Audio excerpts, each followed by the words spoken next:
दीपक भी अब अपनी जिम्मेदारियां बखूबी संभाल रहा था।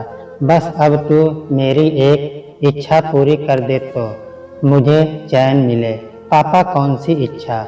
आप मुझे बताओ, मैं ज़रूर पूरी करूँगी। बेटा, तू भी अपना घर बसा ले और जाने से पहले तेरा भी परिवार देखना चाहता हूँ। ये क्या कह रहे हो पापा? आप कहाँ जा रहे हो और क्या ये मेरा परिवार नहीं? मुझे नहीं करनी शादी। मैं आपको छोड़कर कहीं नहीं जाऊंगी। नहीं बेटा, ऐसा मत कह। तुझे मेरी कसम, लड़कियों को तो एक ना एक दिन ससुराल जाना ही होता है, हमारी पसंद से नहीं तो। अगर तुझे कोई लड़का पसंद है तो बता दे, हम उसी से तेरी शादी कर देंगे। पर तू शादी के लिए हाँ कर दे। मेरा दिल बेचैन रहता है, लगता है अब ज्यादा दिन नहीं जीऊंगा। रमेश जी की बात सुन कमलेश बोली, ये क्या कह रहे हो जी आप? कुछ तो सोच समझ कर बोला करो, कहीं ना जा रहे हो आप? देखना, अभी तो आप अपने पोते पोती नातियों की शादी भी देखेंगे। का कमलेश आंसू पोंछने लगी। उसकी बात सुन सभी की आंखों में आंसू आ गए। दुर्गा अपने आंसू पोंछते हुए बोली, हाँ कृष्णा, तू शादी कर ले। अरे ये सब पहले होता था कि शादी के बाद लड़कियां पराई हो जाती हैं। अब ऐसा कुछ ना है। देखती नहीं है मुझे हर महीने यहाँ आई बैठी रहूं, और मैं भी तो इसके साथ साथ हर महीने अपनी सासू माँ व साली साहिबा के हाथों का स्वादिष्ट खाना खाने पहुंच जाता हूँ। उन दोनों की बातें सुनकर सभी हंसने लगे और माहौल थोड़ा हल्का हो गया। इसकी एक रिश्ते की मौसी जो मुंबई में रहती थी, अभी दिल्ली शिफ्ट हुई है। उसका लड़का भी अफसर है और वह उसके लिए लड़की ढूंढ रहे हैं। अभी पिछले हफ्ते हमारे यहाँ आई थी तो कह रही थी, दुर्गा अपनी जैसी लड़की हमारे विजय के लिए भी ला दे। अगर कृष्णा तू हाँ कहे तो मैं आगे बात चलाऊं। दुर्गा ने कहा, अरे बिटिया, ये भी पूछने की बात है भला? तो अगले हफ्ते बुला ले उन लोगों को यहाँ, ठीक है ना कृष्णा? जैसा आप लोग सही समझो। कृष्णा ने बेमन से सहमति दे दी। उन लोगों के आने से एक दिन पहले दुर्गा अपने मायके आ गई। उसे आया देख कमलेश बोली, अरे दुर्गा, तुझे तो कल उन लोगों के साथ आना था, फिर आज कैसे? अरे आज मैं अपनी इस अफसर बहना के लिए आई हूँ। इसको ब्यूटी पार्लर में ले जाकर थोड़ा लड़की जैसा बना दूँ। क्या मतलब? क्या मैं लड़की जैसी नहीं? कृष्णा मुंह बनाते हुए बोली, अरे बहना, लड़की तो है पर बहुत सीधी सादी, और आजकल के लड़कों को चाहिए थोड़ी फैशन वाली लड़कियां। क्या कमी है हमारी कृष्णा में? अफसर है, इतने लोग इसके पीछे काम करे हैं। कमलेश बोली, अरे माँ, तुम भी बुद्धू रहोगी। वो अफसर नहीं, लड़की देखने आ रहे हैं। तुम्हें पता है हमारे समाज का गुण तो वह बाद में देखेंगे, पहले तो लड़की सुंदर लगनी चाहिए, और इसलिए मैं इसे ब्यूटी पार्लर ले जाने आई हूँ। मुझे नहीं जाना है किसी पार्लर में। मैं जैसी हूँ उन लोगों को मुझे उसी रूप में पसंद करना होगा। पागल हो गई है क्या? आजकल दिखावे का जमाना है।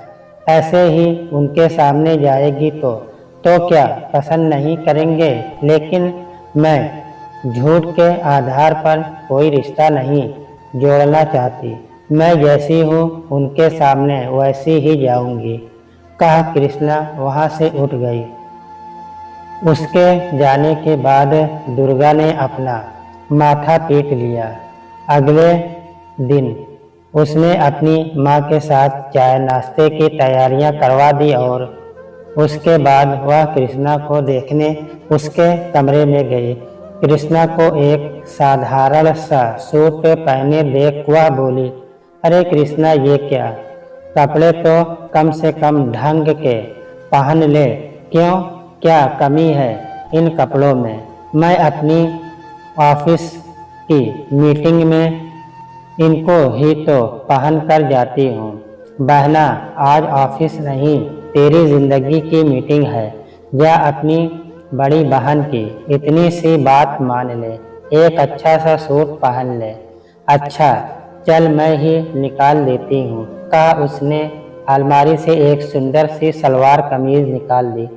कृष्णा कपड़े पहन जब बाहर आई तो दुर्गा ने उससे प्यार से कहा, चल पार्लर तो ना गई, मैं ही तेरा हल्का फुल्का मेकअप कर देती हूँ। ना दीदी, मेकअप तो बिल्कुल ना करूँगी, मुझे बिल्कुल पसंद नहीं ये पीला पोती। अच्छा चल हल्की सी लिपस्टिक तो लगा ले। कहते हुए दुर्गा ने हल्की गुलाबी रंग की लिपस्टिक लगा उसके बालों का जूड़ा बना दिया। इतना सा मेकअप करते ही कृष्णा के सावले सलोने चेहरे पर रौनक आ गई थी। थोड़ी सी देर में दुर्गा का पति मेहमानों को लेकर आ गया। उसकी मौसी ने बैठते ही दुर्गा की तारीफ करते हुए उसकी माँ से कहा, आपकी बड़ी बेटी जितनी रूपवान है उतनी ही गुणवान है। मैंने तो अपनी बहन से कह दिया था कि हमारे विजय के लिए भी अपनी दुर्गा जैसी बहू ढूंढ दे। जब उन्होंने बताया कि दुर्गा की बहन है जो हमारे विजय की तरह ही अफसर है तो बस जी, हमसे तो सब्र ही ना हुआ, पता चलते ही आ गए। अब तो बहू तू अपनी बहन को बाहर बुला ही दे। हाँ हाँ मौसी जी, अभी बुलाती हूँ, कहा दुर्गा कृष्णा को लेने अंदर चली गई। थोड़ी देर में चाय नाश्ते के साथ दोनों बहनें बाहर आई। कृष्णा पर जैसे ही दुर्गा की मौसी सास की निगाह गई, उनका मुंह बन गया। दुर्गा उनका चेहरा देखते ही सब समझ गई, फिर भी वह मुस्कुराते हुए बोली, मौसी जी मिठाई खाइए और जो पूछना है पूछ लो मेरी बहन से। देख लीजिए अफसर है, फिर भी कितनी सादगी से रहती है। ऐसा है बहू रानी, तेरी चिकनी चुपड़ी बातों में मैं आने वाली नहीं हूँ। तुमने तो हमारे साथ धोखा किया है। मैं तो समझती थी तेरी बहन तेरे जैसी रूपवान होगी, लेकिन यह आप क्या कह रहे हो मौसी जी? क्या रूप रंग ही सब कुछ होता है, गुण कुछ नहीं? और आपने कब काली गोरी की बात की थी? आपने मेरी जैसी कही थी। मेरी नज़र में तो मेरी बहन मुझसे कहीं रूपवान व गुणवान है। ऐसा है बहू, मैंने तुमसे ज़्यादा दुनिया देखी है। लोग पहले रंग रूप ही देखते हैं, गुण बाद में। आप एक बार विजय से तो पूछ लो मौसी जी, उन्हें कृष्णा कैसी लगी। उससे क्या पूछना है बहू, वह उसी लड़की को पसंद करेगा जिसे मैं करूँगी। कहा वह सब उठकर चले गए। उनके जाने के बाद दुर्गा माफ़ी मांगते हुए कृष्णा से बोली, बहना मुझे माफ़ कर दे, आज मेरे कारण तुझे इतना कुछ सुनने को मिला। दीदी आप परेशान मत हो, मेरे लिए यह कोई नई बात नहीं है। दुनिया पहले भी रूप रंग को देखती थी और आज भी। कहा कृष्णा अंदर चली गई। रमेश अपने दोस्त के बेटे की शादी में गया हुआ था। शाम को जब वह लौटा तो बहुत ही खुश था। उसे इतना खुश देख कमलेश ने कहा, क्या बात है जी, आज बहुत दिनों बाद आपको इतना खुश देख रही हूँ, कोई खास बात है? हाँ भाग्यवान, मैं कृष्णा की शादी के लिए चिंतित था। भगवान ने मेरी मुराद पूरी कर दी। शादी में मेरे दोस्त किशन का एक रिश्तेदार आया हुआ था। बातचीत का सिलसिला शुरू हुआ तो पता चला कि वह भी अपने बेटे के लिए लड़की ढूंढ रहा है और उनका बेटा भी अफसर है। किशन ने बताया था मुझे। फिर क्या था? मैंने अपनी कृष्णा के बारे में बताया तो वह लोग तुरंत राजी हो गए।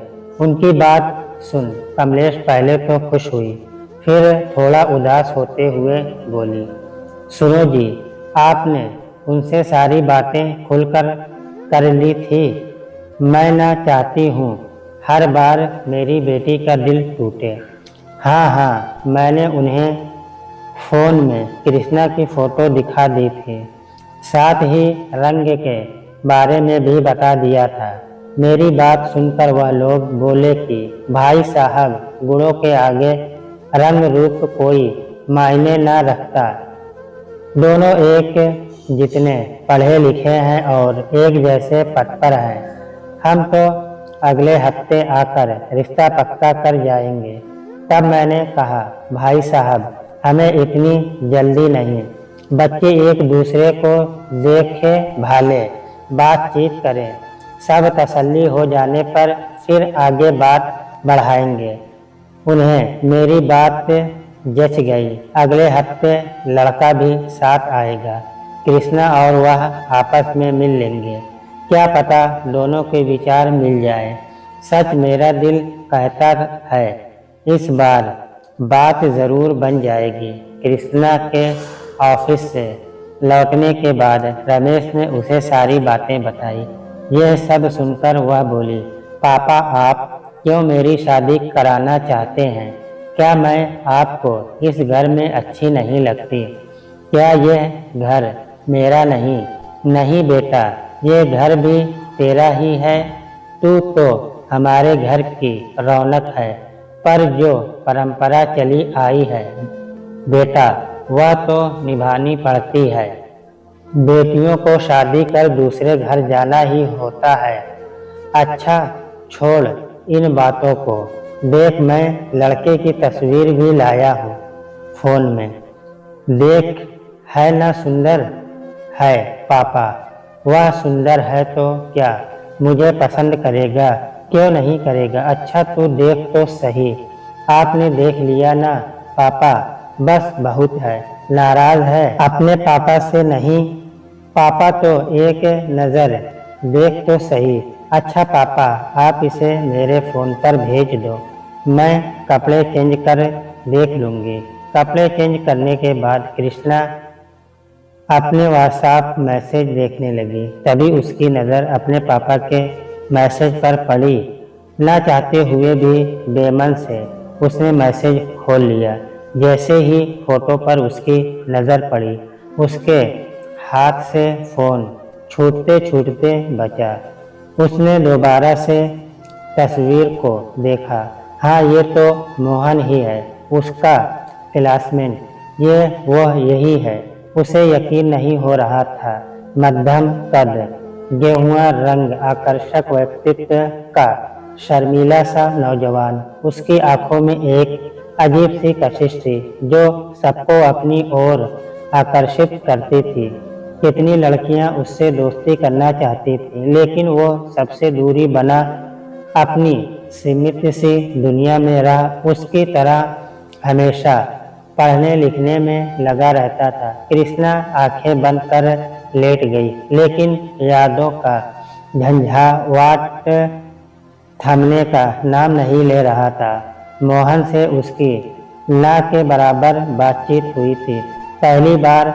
हाँ, सेकेंड ईयर में 10-15 दिनों से वह कॉलेज नहीं आ रहा था। साथ पढ़ने वाले दूसरे स्टूडेंट से पता चला कि उससे टाइफाइड हो गया है। ठीक होने के बाद जब वह आया तो सभी उससे उसका हाल चाल पूछ रहे थे। औपचारिकतावश वह भी अपने को रोक न सकी और जाकर उसकी तबीयत के बारे में पूछने चली गई। पहली बार उसने उसे इतने करीब से देखा था। अजीब सी कशिश थी उसकी आंखों में, जिसे देख उसका मासूम सा दिल भी मचल उठा था। वह जल्दी से वहाँ से चली गई। अगले दिन जैसे ही वह कॉलेज पहुंची कि तभी उसने देखा मोहन उसकी ओर आ रहा है। वह उससे सामना करना नहीं चाहती थी, इसलिए वह दूसरी तरफ मुड़ गई। तभी पीछे से मोहन ने उसे आवाज़ दी, कृष्णा जी, और उसके कदम वहीं थम गए और सांसें तेज तेज चलने लगी। मोहन उसके पास आया और बोला, देखिए, अगर आपको दिक्कत ना हो तो मुझे पिछले दिनों के नोट से दिखा दीजिए, जिससे कि मैं अपना काम पूरा कर सकूं। उसने सहमति में सिर हिला दिया था और अगले दिन ही उसने सारे नोट्स लाकर उसे दे दिए थे। नोट्स वापस लेते हुए मोहन ने उसे बहुत शुक्रिया कहा था। कृष्णा को याद आ रहा था कि जैसे वह उस समय हर पल उसके बारे में ही सोचती रहती थी, लेकिन जल्दी ही उसने इन सब बातों को दरकिनार कर दिया और फिर से अपने लक्ष्य पर नज़र बना ली थी। आज इतने सालों बाद मोहन का रिश्ता उसके लिए विश्वास नहीं हो रहा था। उसे क्या वह उसे पसंद करेगा या फिर वही सब?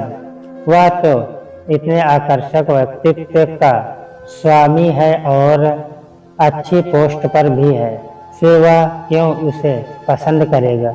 नहीं नहीं, मोहन और लड़कों जैसा नहीं है। उसके विचार अलग थे, इतना तो वह जानती ही थी, लेकिन मेरे जैसे लड़की को जीवन संगिनी बनाएगा। सोचते सोचते कृष्णा की आंख लग गई। आखिर संडे भी आ ही गया। दुर्गा पहले ही अपने मायके आ गई थी। दोपहर होते होते मोहन अपने माँ पिताजी के साथ उनके घर पहुंच चुका था।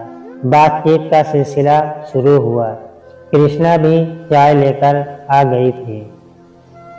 मोहन की माँ ने उसे अपने पास बिठाया और उससे प्यार से 2-4 सवाल जवाब किए। रमेश और मोहन के पिताजी आपस में बातचीत कर रहे थे। थोड़ी देर बाद बात करने के बाद मोहन की माँ ने कहा, भाई साहब, हमें लड़की पसंद है, आप तो शादी की तैयारी करो।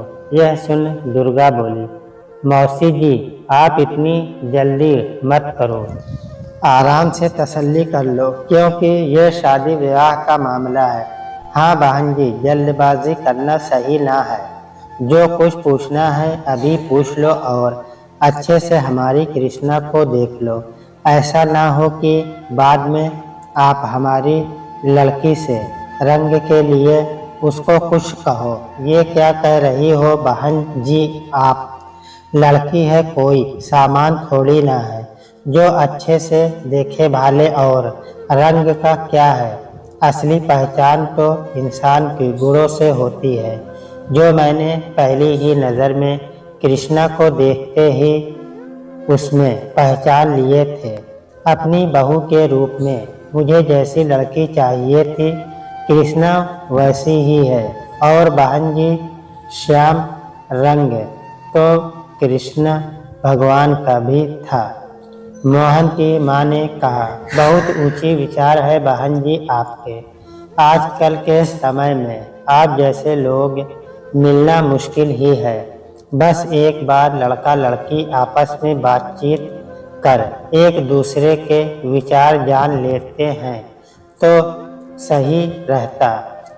कमलेश बोली, बहन जी, मेरा बेटा श्रवण कुमार है। जो उसके माता पिता कहते हैं वही उसके लिए पत्थर की लकीर है।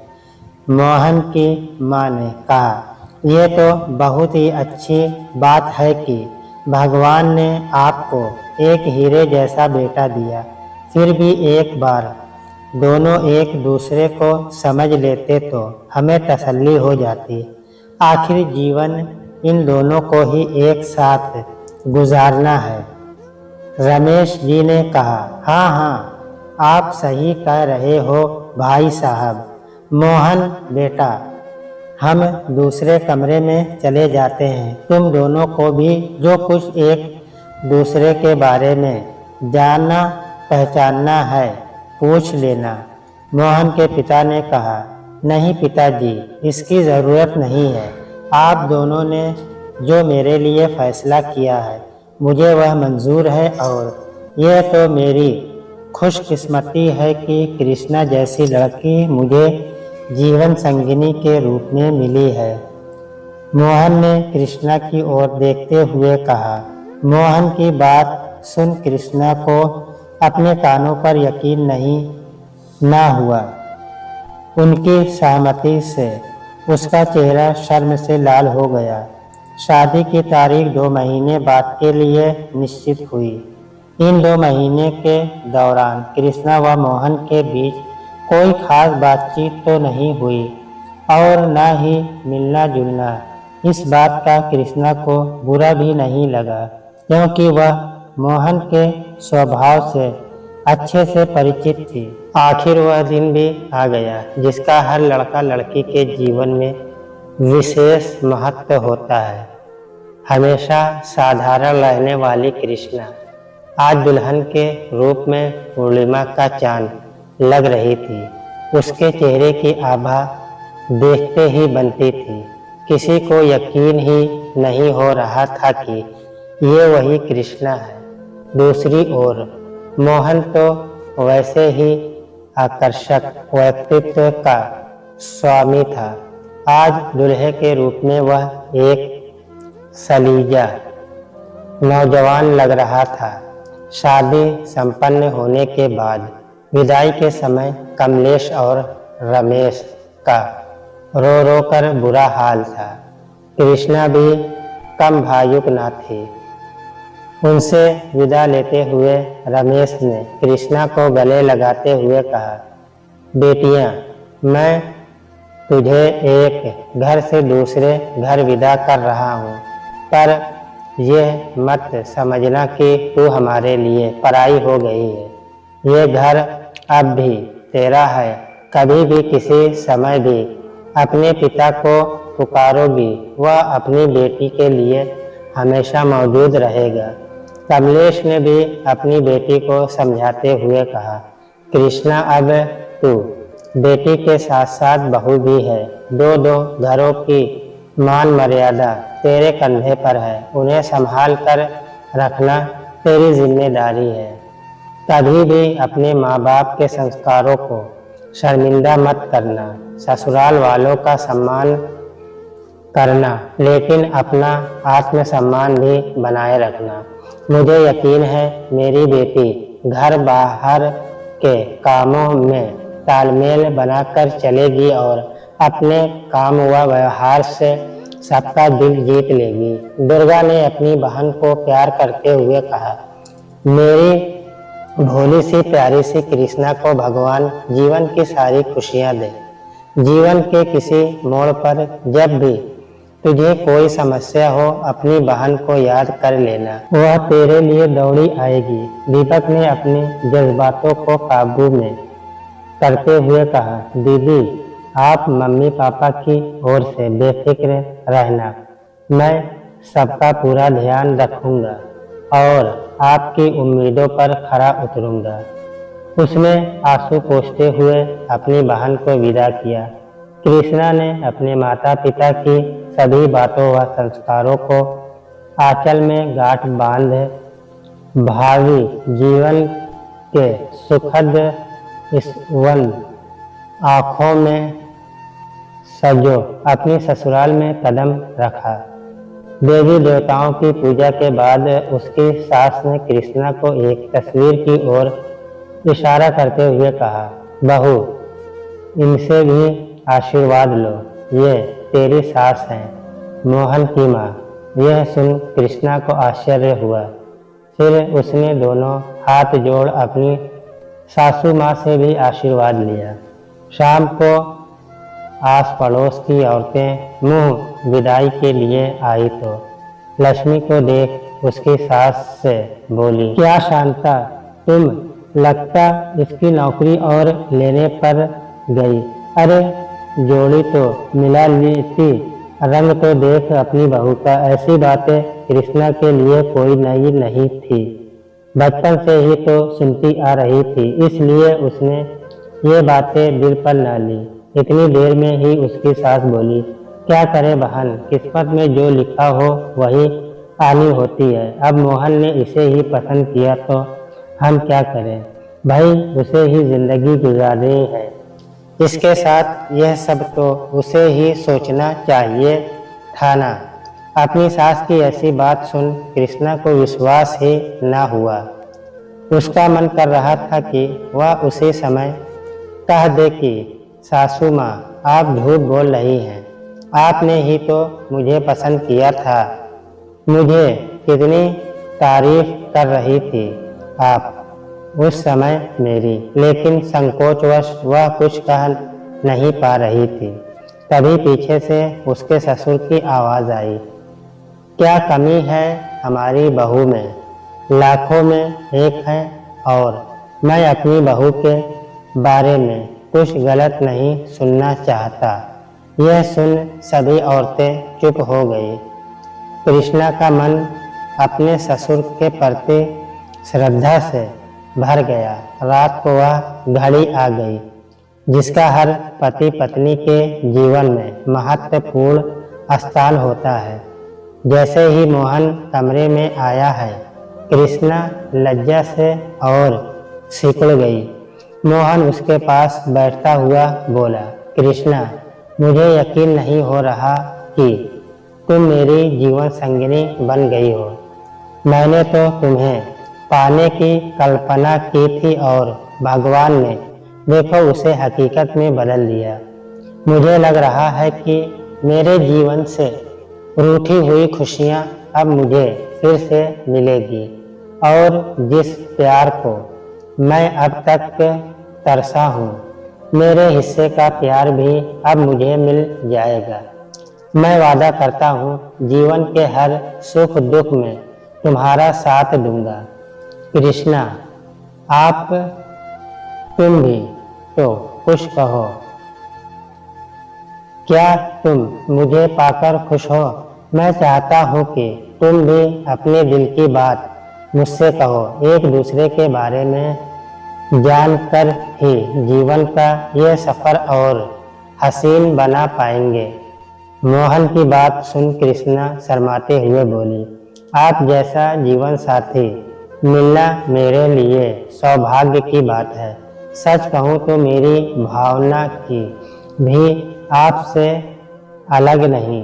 जब आपको पहली बार देखा था तो मन के किसी कोने में आपकी मूरत सजो ली थी, लेकिन मुझे पता था आप चांद हो और शायद मेरे हाथ वहाँ तक न पहुँचे, और वैसे भी मुझे अपनी सीमाएं पता थी। लेकिन जब आपका रिश्ता आया तो ये मेरे लिए किसी चमत्कार से कम ना था।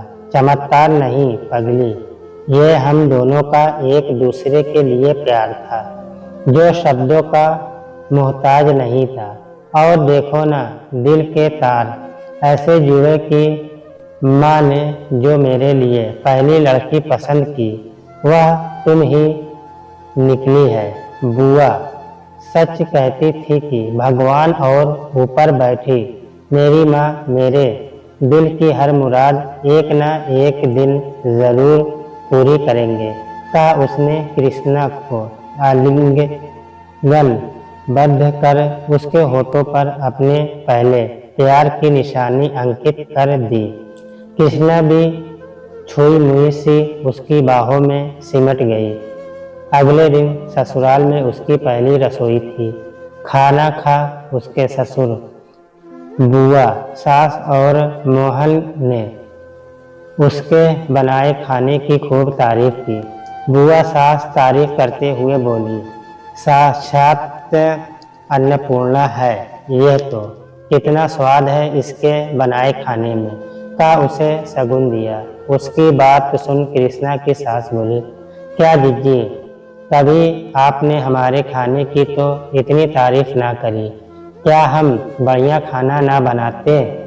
मैंने कब कहा तू अच्छा खाना नहीं बनाती, लेकिन बहू जितना बढ़िया नहीं।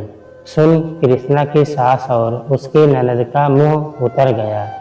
कृष्णा ने घर व ऑफिस की जिम्मेदारी अच्छे से संभाल ली थी। वह दोनों ही जगह सामंजस्य बनाकर चल रही थी। उसकी शादी को 1 महीना हो गया था। बुआ सास वापस अपने घर जा रही थी। जाते हुए वह कृष्णा को आशीर्वाद देते हुए बोले, बहू, भगवान जो करता है अच्छे के लिए करता है। तेरी सास ने कभी मेरे मोहन का भला ना सोचा, लेकिन उसने बुरा करते करते एक अच्छा काम कर दिया कि तुझे मेरे मोहन की बहू बनाकर ले आई। तेरा काम व व्यवहार देख अब मैं अपने मोहन की ओर से निश्चित हो गई हूँ। उसकी माँ के जाने के बाद मैंने कभी उसे इतना खुश नहीं देखा। वैसे भी शांता ने कहा, इसे अपना बेटा माना है, हमेशा अपने बेटे बेटी में ही लगी रही। दोष तो मेरे भाई का है, जो दूसरी शादी करते ही अपने पहले बेटे को भूल गया। बहू, मेरा मोहन बहुत सीधा है। वह तो आज तक इन लोगों का छल कपट न समझा। तुम होशियारी से काम लेना, आगे तुम खुद समझ जाओगी। बुआ क्या कह रही थी? कृष्णा को बुआ की बातें ज्यादा समझ में नहीं आ रही थी, फिर भी उसने सहमति में सिर हिला दिया। शादी के बाद कृष्णा जब पहली बार अपने मायके गई तो सभी उसे देख बहुत खुश हुए। रमेश और कमलेश अपनी बेटी को आशीर्वाद देने न थक रहे थे।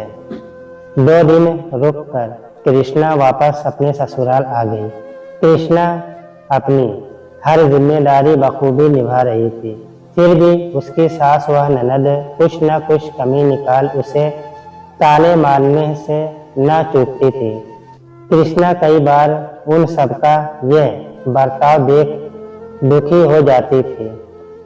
तब मोहन उसे समझाते हुए कहता, कृष्णा, माँ बड़ी है, कुछ कह दिया तो इतना बुरा क्यों माना, और सोनाली तो अभी बच्ची है, इनकी बातों को दिल पर मत लिया करो। हाँ, उसके ससुर उसकी तरफदारी करते हुए उसकी सास व अपनी बेटी को डांट दिया करते थे कि तुम क्यों इसके पीछे हरदम पड़ी रहती हो। एक दिन कृष्णा जब ऑफिस जाने लगी तो उसके ससुर बोले, बेटा जरा 3000 दो, बिजली का बिल भरना है।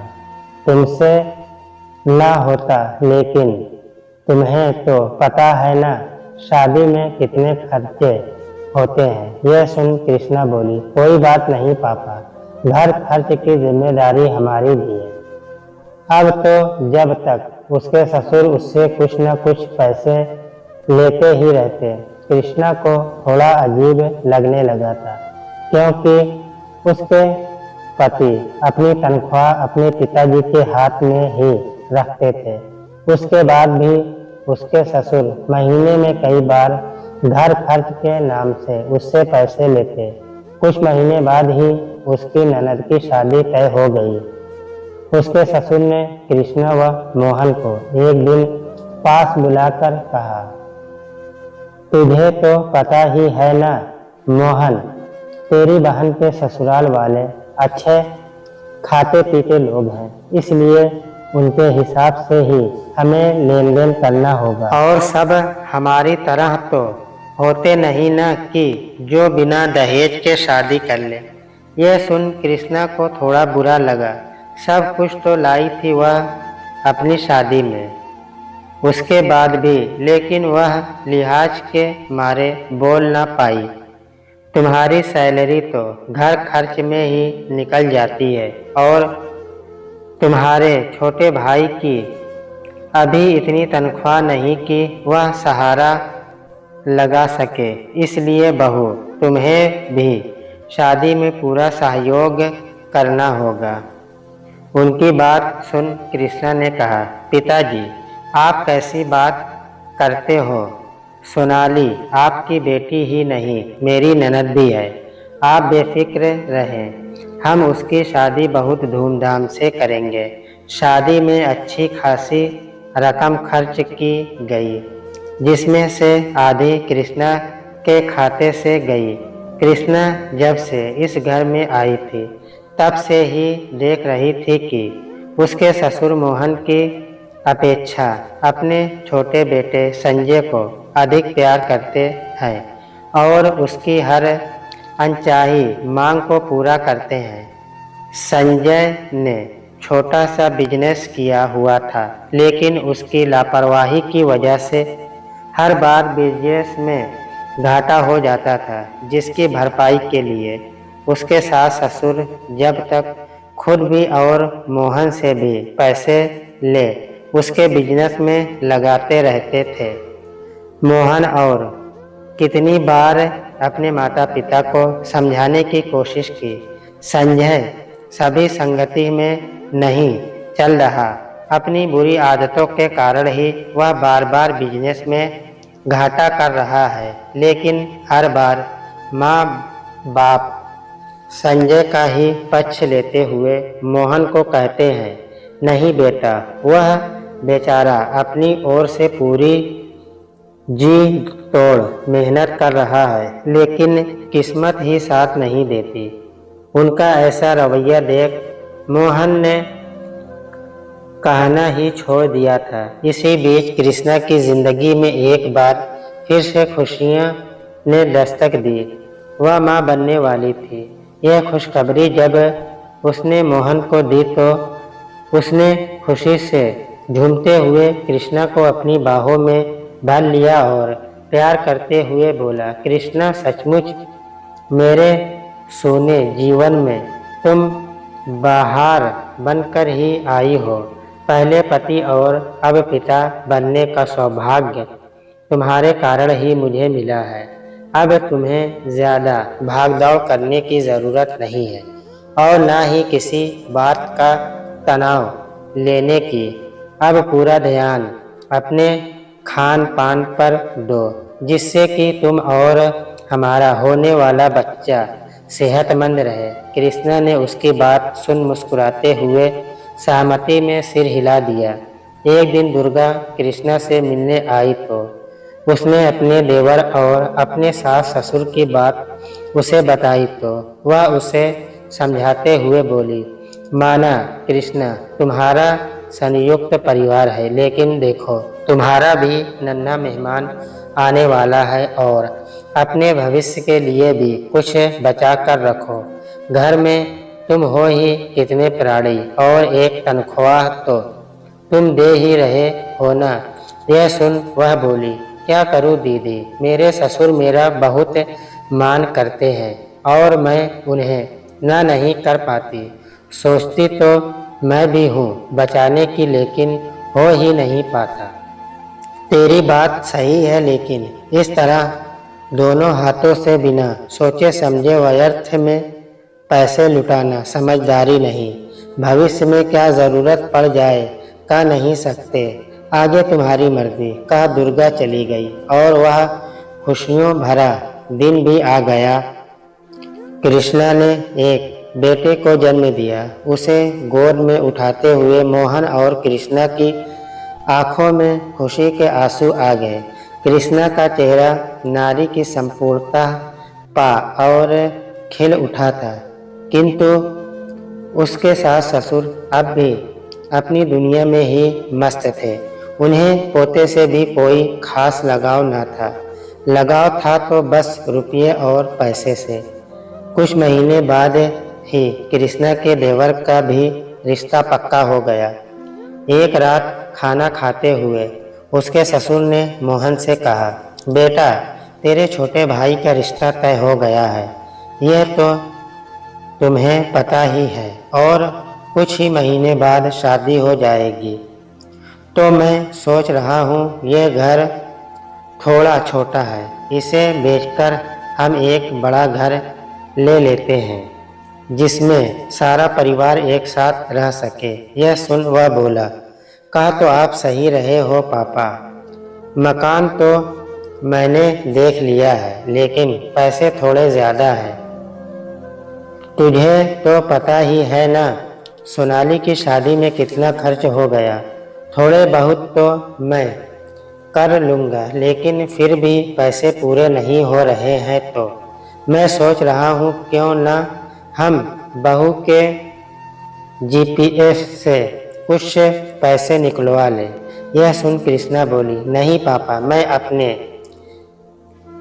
जीपीएफ में पैसे नहीं निकाल सकती। मेरे अकाउंट में तो वैसे भी अब कुछ नहीं है। बिट्टू के भविष्य के लिए भी तो कुछ सोचना है ना। हाँ पापा, कहा तो कृष्णा सही रही है। संजय भी लोन क्यों नहीं ले लेता। यह सुनकर कृष्णा के ससुर बोले, उसने बिजनेस के लिए अभी तो लोन लिया था, फिर इतनी जल्दी नहीं मिलेगा लोन। मुझे समझ नहीं आ रहा, बहू को पैसे देने में क्या हर्ज है। पापा, जब मेरे पास पैसे थे मैंने बिना कहे निकाल दिए, अब नहीं है तो मैं कहाँ से लाऊं। यह सुनकर उसकी सास गुस्से से बोली, अपने जीपीएस से ही निकाल, तेरी एफडी भी तो होगी। शादी के पहले से ही तू नौकरी कर रही थी, तेरी सरकारी नौकरी देखकर ही तो हमने शादी की थी, नहीं तो तेरे जैसी काली लड़की को हम बहू बनाकर लाते क्या। यह सुन कृष्णा सन्न रह गई। यह कैसी बात कर रही हो मम्मी, उस दिन तो आप कह रही थी कि आप मेरे स्वभाव को देखकर मुझे अपना रही हो, और आज जब मेरे पास पैसे नहीं है तो आप ऐसी बातें कर रही हो। सुन रहे हो पापा, मम्मी की बातें सुन रहा हूँ बहू, वह कुछ गलत नहीं कह रही, सही कह रही। यह सुन उसे बहुत गुस्सा आया। वह बोली, आज आप सबका असली रूप मेरे सामने आ गया है। मेरा तो रंग काला है, लेकिन आप लोगों का तो मन काला है, जिसमें इतने नीच विचार भरे हुए हैं। पापा, मैं तो आप लोगों को अपने माता पिता मान इज्जत करती थी, लेकिन आज मुझे खुद पर ही शर्म आ रही है कि मैं आपके अंदर बैठे चोर को क्यों न पहचान पाई। आप सिर्फ मुझसे पैसे ऐंठने के लिए ही मीठी बातें करते थे। छी पापा, आप मुझसे ज़बरदस्ती नहीं कर सकते, वरना क्या करोगी तुम, ज़रा सुनो तो। हम भी, उसके ससुर गुस्से से बोले, पिताजी, अपने व अपने बच्चे के हक के लिए मैं आपको काली का रूप धर कर दिखा सकती हूँ। समझ रहे हैं ना आप। अपनी बहू का यह रौद्र रूप देख उसके सास ससुर सकपका गए और आखिरी हथियार के रूप में अपने बेटे की ओर देखते हुए बोले, देख रहा है, अपनी बेइज्जती करवाने के लिए लेकर आए थे क्या हम इसे। यह सुन मोहन बोला, पिताजी, अपमान तो आप सब ने किया है आज तक इसका। यह तो आते ही इस घर की हो गई थी, क्या नहीं किया इसने इस घर के लिए। आपको अपने माता पिता से बढ़कर माना, लेकिन आपने इसे मेरी तरफ से पैसे छापने की मशीन से ज़्यादा कुछ न समझा। आपको तो आज तक अपने बेटे की भावनाओं की कद्र नहीं रही, तो फिर इसकी क्या होगी। मेरी माँ के जाने के बाद आपको तो नई पत्नी मिल गई, लेकिन मुझसे तो मेरा पिता भी छिन गया। आपको तो यह भी नहीं पता होगा कि रातों को मैं कितना रोया करता था और कितनी ही रात में भूखा सोया। यह तो मेरी माँ के कोई पूर्व कर्म रहे होंगे जो कृष्णा मुझे पत्नी के रूप में मिली, और इसके लिए तो मैं अपनी नई माँ का भी धन्यवाद करता हूँ कि कृष्णा को पसंद करते हुए उनके मन में चाहे जैसी भी भावनाएं रही हो, लेकिन उन्होंने मेरा भला ही किया। वैसे माँ, मैंने तो हमेशा आप में अपनी माँ की छवि ही देखी है, लेकिन आपने कभी मुझे अपना बेटा नहीं माना। आप तो फिर भी दूसरी है। मेरा खुद का पिता ही मुझे भूल गया तो आपसे क्या उम्मीद रखूं? मैं इतने वर्षों से आप लोगों से मिला, हर अपमान चुपचाप सहता रहा, क्योंकि आप मेरे माता पिता हैं। लेकिन जब माता पिता ही अपने फर्ज भूल जाए तो मैं अपना अपमान सह सकता हूँ, लेकिन अपनी पत्नी का नहीं। जब हम दोनों के लिए आपके मन में नफरत ही है तो इस घर में एक साथ रहने का कोई औचित्य नहीं बनता। हम जा रहे हैं, अब हम अलग रहेंगे। कृष्णा, चलने की तैयारी करो। ये आप क्या कह रहे हो? मम्मी पापा को छोड़ हम अलग रहें? यह नहीं हो सकता। इतना कुछ सुनने के बाद भी तुम इनके साथ रहना चाहती हो? वह हमारे बड़े हैं। गुस्से में आकर उन्होंने कुछ कह भी दिया तो इसका मतलब ये तो नहीं हम उन्हें छोड़कर चले जाएंगे। क्या अच्छा लगेगा माता पिता के होते हुए हम अनाथों की तरह जिंदगी गुजारे? हम जहाँ रहेंगे सब साथ रहेंगे। कृष्णा की बात सुन उसके सास ससुर का चेहरा शर्म से झुक गया है। चाहकर भी उनके मुंह से बोल नहीं निकल पा रहे थे। किसी तरह हिम्मत जुटाकर उसकी सास बोली, बहू, हमारे अपराध माफ़ी के लायक तो नहीं, लेकिन हो सके तो हमें माफ़ कर दे।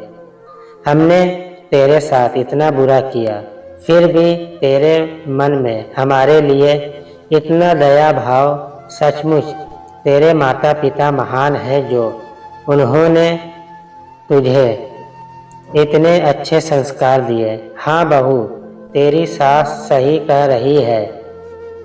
व्यक्ति अपने रंग रूप से नहीं विचारों से महान होता है। आज तूने इस बात को सार्थक कर दिया। हम चाहकर भी तेरे कद को छू नहीं सकते, कहा उन्होंने अपनी बहू के सिर पर हाथ रख दिया। उन दोनों की बात सुन कृष्णा बोली, आप दोनों जैसी बात कर रहे हो, आप बड़े हो। मुझसे माफ़ी मांग मुझे आपका भावी मत बनाएं। बस अपना आशीर्वाद हमारे सिर पर सदा बनाए रखिएगा। मोहन के पिता उसकी ओर देख बोले, मोहन, तेरा मैं सबसे बड़ा गुनहगार हूँ। सच कहता है तू। मैंने कभी पिता का नहीं निभाया, लेकिन तू अपने सभी फर्ज निभाता रहा। मैं कहते कहते मोहन के पिता का गला रूंध गया और उसकी आंखों से आंसू निकल आए।